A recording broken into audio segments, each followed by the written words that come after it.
ಇದು ಸಂತ್ರಸ್ತೆ ಮತ್ತು ಆಕೆಯ ಕುಟುಂಬಸ್ಥರ ವರ್ಜನ್ ಆದ್ರೆ ಬಟ್ ಸಮೀರ್ ಕುಟುಂಬಸ್ಥರು ಹೇಳುವಂತ ಕಥೆನೇ ಬೇರೆ. ಸಮೀರ್ ಮತ್ತು ಸಂತ್ರಸ್ತೆ ನಡುವೆ 3 ವರ್ಷದಿಂದ ಇತ್ತಂತೆ ಸಂಬಂಧ.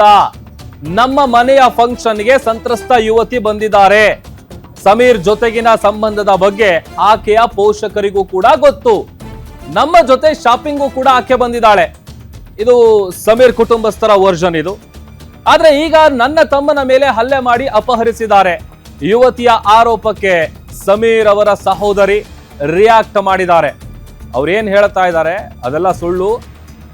ಅವರಿಬ್ಬರ ಬಗ್ಗೆ ನಮಗೆ ಗೊತ್ತಿದೆ. ಜೊತೆ ಈಗ ಯಾಕೆ ಈ ತರ ಮಾತಾಡ್ತಾ ಇದ್ದಾರೆ ಗೊತ್ತಿಲ್ಲ.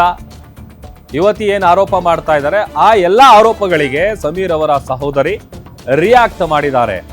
ಅತ್ತ ಸಂತ್ರಸ್ತೆಯ ತಂದೆ ತಾಯಿ ಅವ್ರ ವರ್ಜನ್ ನಾವು ಕೇಳಿಸ್ಕೊಂಡ್ವಿ. ಅವ್ರು ಏನ್ ಆರೋಪ ಮಾಡ್ತಾ ಇದ್ದಾರೆ ಏನ್ ಹೇಳ್ತಾ ಇದ್ದಾರೆ ಅಂತ. ಬಟ್ ಇವರ ಕುಟುಂಬಸ್ಥರ ವರ್ಜನೇ ಬೇರೆ.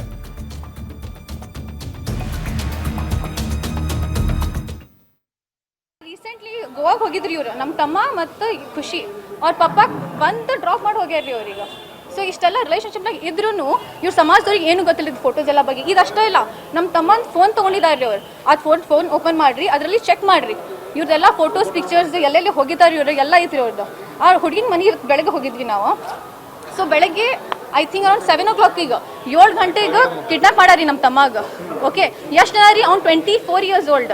ಇವ್ರ 100 ಜನ ಬಂದು ಕಿಡ್ನಾಪ್ ಮಾಡ್ಕೊಂಡು ಹೋಗಿದ್ದಾರೆ. ಅದರಲ್ಲಿ ನೋಡ್ರಿ ಫುಲ್ ಅವ್ನ ಫೇಸ್ ಎಲ್ಲ ಬ್ಯಾಕ್ ಎಲ್ಲ ಕಡೆ ಹೊಡೆದಿದ್ದಾರೆ ಅವನೀಗ. ಆದಿಲ್ಲ ಅವ್ರ ಮನೆಗೆ ಹೋಗಿದ್ದೀವಿ ನಾವು, ಯಾಕಂದ್ರೆ 1-2 ತಾಸು ನಾವು ತಿರುಗಾಡಿವ್ರಿ. ಎಲ್ಲೂ ಇರಲಿಲ್ಲ ಅವ್ರು, ಎಲ್ಲೂ ಕೇಸು ಆಗಿದ್ದಿಲ್ಲ. ನಾವು ಕಂಪ್ಲೇಂಟ್ ಆದಮೇಲೆ ಅವನಿಗೆ ಕೌ ಶೆಡ್ ಸಿದ್ದಾರೂರ್ ಮಟ್ಟ ಕೌ ಶೆಡ್ ಇದೆಯಲ್ಲ ಅಲ್ಲಿ ತೊಗೊಂಡು ಹೋಗಿ ಹೊಡ್ತಾರ್ರಿ. ಹಾಂ, 100 ಜನ. ಓಕೆ, ಬರೀ ಒಂದು ಸಣ್ಣ ಹುಡುಗನ ಹೊಡ್ತಾರ್ರಿ.